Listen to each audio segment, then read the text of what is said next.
कि उनका कुछ कहना कुछ इस प्रकार बयां कर रहा था जी कि वो रो रहे थे जी और रोते हुए उनके मुख से एक बात मैंने सुनी कि बाबा भी हमारे बच्चे को बचा नहीं सके, मेरी बेटी तिल तिल कर मरती रही, लेकिन बाबा साकार विश्वहरि जो उनको कहते हैं वो भी मेरी बच्ची की जान बचा ना सके। आज बाबा नजर नहीं आ रहे हैं। आज बाबा को सबसे अधिक अपने भक्तों के साथ होना चाहिए था। आज भक्त जब उनकी दिल से हृदय से पुकार कर रहे हैं तो बाबा कहीं नजर नहीं आ रहे। वो स्थिति ऐसी थी जो ईश्वर कभी दोबारा से हमें दर्शन ना कराए। एम्बुलेंस जब आ रही थी उसमें जितने पेशेंट आ रहे थे साथ में उतनी डेड बॉडियां आ रही थी। देखते ही देखते 1 घंटे के अंदर वहां 17 डेड बॉडी एकत्र हो गई। साकार विश्वहरि बाबा के कार्यक्रम में हाथरस में जब मौत का तांडव मचा तो पूरी तरफ अफरा तफरी थी। हर तरफ लोग भयभीत थे, घबराए हुए थे, क्योंकि मौत का इतना भयानक तांडव था कि हर कोई दहल गया था, हर कोई घबरा गया था। ऐसे में बाबा के भक्तों ने भी सहयोग नहीं किया, साथ ही साथ बाबा भी लापता हो गए, बाबा भी दिखाई नहीं दे रहे। जबकि चाहिए था कि बाबा को कि अपने भक्तों की मदद करें, अपने भक्तों का साथ दें और सहयोगियों के साथ मिलकर उनकी सेवा करें, लेकिन बाबा लापता हो गए। मगर बहुत सारे ऐसे लोग जो सेवा में जुट गए निस्वार्थ भाव से, जिनका कोई मतलब नहीं था, कुछ लेना देना नहीं था, लेकिन उनका उद्देश्य था कि घायलों की मदद करें, जो पीड़ित हैं उन तक सहयोग सहायता पहुंचाएं। ये एक ऐसी टीम बैठी हुई है जो सबसे पहले जब अलीगढ़ में पहली एम्बुलेंस आई घायलों की, तो घायलों की मदद के लिए ये सारे लोग जुट गए और जैसे भी सेवा की जो भी सहायता इनसे बन पड़ी, इन लोगों ने शुरुआत करी और बहुत सारे मरीजों को, पीड़ितों को बचाने का भी काम किया। हमारे साथ में सेवा भारती के जिला अध्यक्ष गौरव सिंघल जी, जिन्हें सूचना मिलते ही अपनी टीम के साथ पहुंचे। तो कैसे पहुंचे, कौन कौन साथ में लगे रहे, किस तरह की सेवा मदद करी और भक्तों से क्या बात हुई, उन सब के बारे में जो है बातचीत करेंगे। गौरव जी, कब आपको सूचना मिली कि अलीगढ़ में जो है बाबा के भक्त जो है आने लगे और घायल हैं, उनकी मदद करी जाए? सर्वप्रथम अलीगढ़ में पहली एम्बुलेंस दीनदयाल हॉस्पिटल पर आई। जी तब हम वहाँ मौजूद थे और 2 पेशेंट थे उसमें जी और दोनों पेशेंट गंभीर रूप से घायल थे। घायल होने की अवस्था उनकी कुछ इस प्रकार से थी कि शरीर पर कोई चोट के निशान नहीं दिख रहे थे, परंतु वो शरीर पैर पर होकर इंसान निकले हैं। हजारों की तादाद में लोग उनके ऊपर चढ़कर जा रहे थे, उनकी छाती पर, सर पर, पैर, पूरे शरीर पर रुंध गया शरीर, तो वो खड़े नहीं हो पा रहे थे। उनको सहारा देकर मैं और उनके परिवार के लोगों ने अंदर तक हम लेकर गए। हमारे साथ सेवा भारती की हमारी टीम थी। आप हमारे संजय अग्रवाल जी कोषाध्यक्ष हैं, ओम प्रकाश जी हमारे सेवाव्रती हैं। आपने पूरा जीवन सेवा भारती को दान किया हुआ है। आपके साथ हमारे साथ तमाम कार्यकर्ता सेवा भारती के लगे हुए थे, राष्ट्रीय स्वयंसेवक संघ के कार्यकर्ता लगे हुए थे, हमारे साथ भाजपा के कार्यकर्ता लगे हुए थे। और हृदय विदारक इस घटना में जो बन पड़ा, जैसी सेवा बन पड़ी, जिस प्रकार का कार्य किया गया, हम सब ने मिलकर बखूबी किया। और मैं हृदय विदारक इस घटना के बारे में मैं क्या कहूँ, एक हमारे पुलिसकर्मी जो वहां उस घटना को ना देख सके, उन्होंने अपना वहीं दम तोड़ दिया। उस घटना को देखने में समझिए कि इंसान की जान जा सकती है। तो घटना कितनी हृदय विदारक घटना थी। उसके बाद एम्बुलेंसों का फिर तांता लगना शुरू हुआ। दूसरी एम्बुलेंस जो आई उसमें डेड बॉडी आना शुरू हो गई। तीसरी एम्बुलेंस, चौथी एम्बुलेंस, 5वीं एम्बुलेंस, एम्बुलेंस पर एम्बुलेंस जब आना शुरू हुई हैं, तो 7 मरीज हमारे पास दीनदयाल हॉस्पिटल में होने के बाद फिर हमें सूचना मिली कि मेडिकल कॉलेज में अधिक मरीज पहुंच रहे हैं। तो हम सब लोग अपनी टीम के साथ वहां पहुंच गए। वहां जाकर देखा तो वहां डेड बॉडियों को उठाने का काम हम लोगों ने जिस प्रकार से किया, हमारा हृदय रो गया। बस कार्य किए जा रहे थे, मुझे बताने में अभी मेरे सारे रोंगटे खड़े हो रहे हैं। वो स्थिति ऐसी थी जो ईश्वर कभी दोबारा से हमें दर्शन ना कराए। एम्बुलेंस जब आ रही थी उसमें जितने पेशेंट आ रहे थे साथ में उतनी डेड बॉडियां आ रही थी। देखते ही देखते 1 घंटे के अंदर वहां 17 डेड बॉडी एकत्र हो गई। पता लगा 13 डेड बॉडी मलखान सिंह अस्पताल में आ गई हैं। फिर हम लोग वहां गए, सारी डेड बॉडियों को वहां से उठाकर सरकार द्वारा और हमारे डीएम साहब ने और तमाम सहयोगियों ने, हम सब लोगों ने, हमने भी पुलिस का सहयोग किया, डॉक्टरों का सहयोग किया, उन सारी डेड बॉडियों को चील घर पहुंचाने का काम किया। करीब कितनी टीम थी, कितने लोग आपके साथ में रहे? जिस वक्त हम घर से निकले थे, मेरे साथ मैं और मेरा एक ड्राइवर, हम 2 लोग थे केवल। वहां सबसे पहले संजय जी भाई साहब पहुंचे, ओम प्रकाश जी भाई साहब पहुंचे। ओम प्रकाश जी हमारे महानगर के जो आरएसएस का कार्य देखते हैं भाई साहब पहुंचे, उनके साथ में 20 लोगों की टीम थी। देखते ही देखते लगभग हमारे पास 70 से 80 लोग तो हमारे कार्यकर्ता ऐसे हो गए जो सेवा भारती, राष्ट्रीय स्वयंसेवक संघ और भारतीय जनता पार्टी के मिलाकर थे। हमने अपनी सहायता के लिए भी एक ग्रुप चलाया था, उसमें हमारे पास कुछ ऐसे भी लोग आए जिनको हम जानते भी नहीं है। उन्होंने कहा, क्योंकि देखा कि इतनी हृदय विदारक घटना है, यहाँ लोगों की जरूरत है। वहां हमारे साथ अन्य लोग ऐसे जुड़ गए जिन्होंने हमारे साथ सेवा करने का कार्य बखूबी किया। जो आपको ना पहचानते थे, ना कभी परिचय था, ना कभी फोन पर मैं उनको नहीं पहचानता था, क्योंकि मेरा नंबर सेवा भारती के माध्यम से जगह जगह चल रहा था।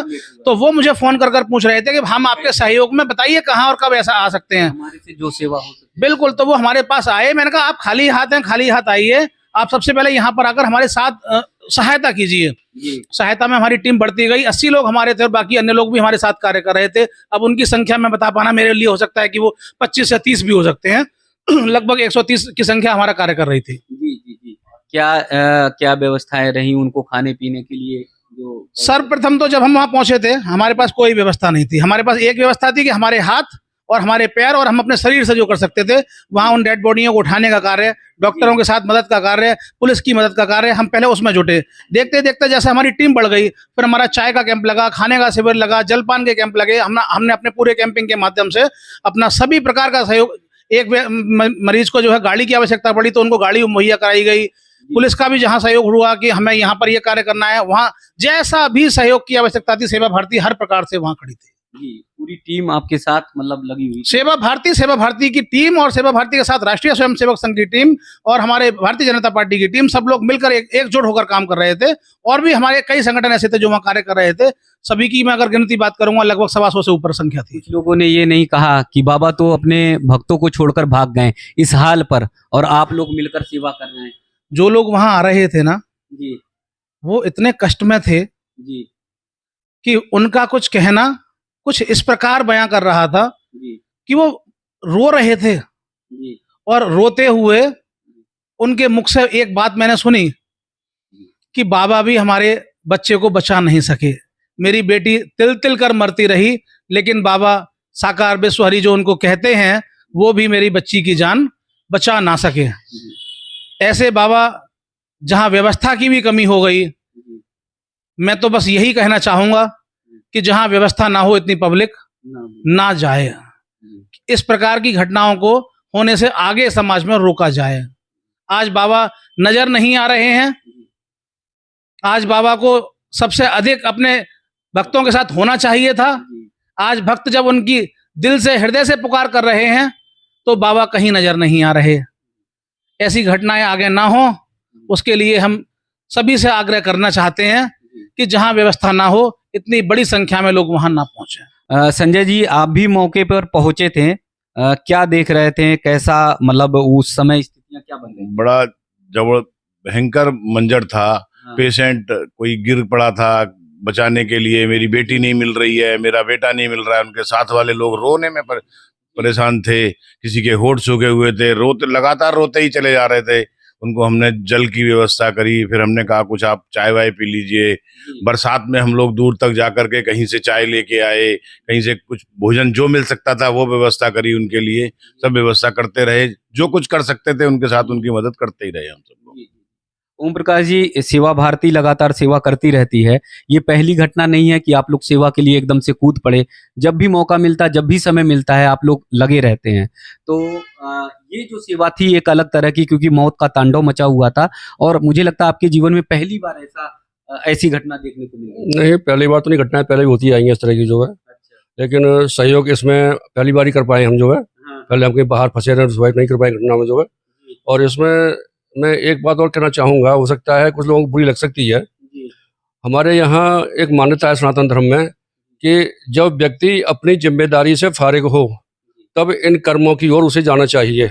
लेकिन यहाँ हमने देखा कि नौजवान लड़कियाँ, नौजवान औरतें छोटे बच्चों को लेकर आ रही हैं। अगर बच्चे साथ ना आते तो ऐसी घटना होना असंभव था। अगर केवल बड़े बूढ़े या औरतें ही होती तो ये घटना इतनी बड़ी नहीं वो होती जो है। बच्चों की बॉडी देख के एकदम रोना आता है दिल को जो है। छोटे बच्चे पिच गए, दब गए, मर गए वहीं के वहीं जो है। गौरव जी, एक सवाल ये उठता है कि जो अपने आप को स्वयंभू मान लेते हैं, स्वयं परमपिता परमेश्वर मान रहे हैं, सारी शक्तियां उनमें निहित हैं, ये कह रहे हैं, और आज वो अपने भक्तों को छोड़कर जो है गायब है। अगर सारी शक्तियां उनमें निहित होती तो पहले तो ये घटना ना होती, और जब ये घटना हुई तो ये खुद में प्रमाण करती है कि इंसान भगवान नहीं हो सकता, इंसान भगवान नहीं हो सकता। और जो भगवान स्वयं को कहने लगे तो वो फिर भगवान क्या, इंसान भी नहीं है। भगवान श्री राम मर्यादा पुरुषोत्तम जिन्हें हम सारी दुनिया पूज रही है, उन्होंने अपने पूरे जीवन पर्यंत में स्वयं को कभी भगवान नहीं कहा। वो सदैव ये बताते रहे कि मैं एक आपकी तरह आम इंसान हूं। वो उन्होंने हमें अपने पूरे जीवन से यह शिक्षा दी कि मर्यादाओं में रहकर भी पुरुष सबसे उत्तम बन सकता है, और इसी प्रकार हम मर्यादाओं में पुरुषोत्तम राम को जानते हैं। ऐसे बाबा जो स्वयं इतने सारे दोषारोपणों से मड़े हुए हैं और स्वयं को भगवान बताकर जिस प्रकार से ये लोगों को धोखा दे रहे हैं, विश्वास के साथ खेल रहे हैं, उसका आज एक स्वरूप आपके सामने इतनी बड़ी घटना के रूप में सामने आया है। लगभग 1 लाख लोगों से अधिक की वहां संख्या बताई जाती है। इतने लोगों को धोखा देने वाले ऐसे बाबा, बंद करो इस कार्य को, बंद करो इस कार्य को, बंद करो इस कार्य को।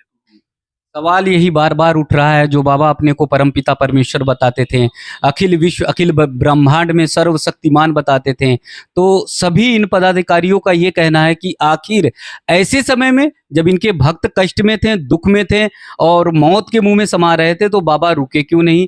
बाबा ने अपने भक्तों की सेवा क्यों नहीं की? बाबा ने अपने भक्तों को बचाने की कोशिश क्यों नहीं की? और अभी तक बाबा क्यों गायब हैं? तो सेवा भारती की ये टीम हमेशा सदैव हर जगह तत्पर रहती है। जहाँ पर भी सेवा की आवश्यकता होती है, जहाँ पर भी आपदा की आती है, वहाँ पर पूरी सेवा भारती की टीम राष्ट्रीय स्वयंसेवक संघ के माध्यम से लग जाती है, जुट जाती है। प्राण प्रण से निस्वार्थ भाव से ये लोग सेवा करते हैं, अपने किसे कदम आगे बढ़ाकर तमाम समाज के और लोगों को साथ में लेकर जितनी भी मदद होती है, सहयोग होती है, ये सारे लोग सेवा करते हैं। लेकिन सवाल वही कि बाबा कहाँ हैं, बाबा सेवा के लिए क्यों नहीं आए?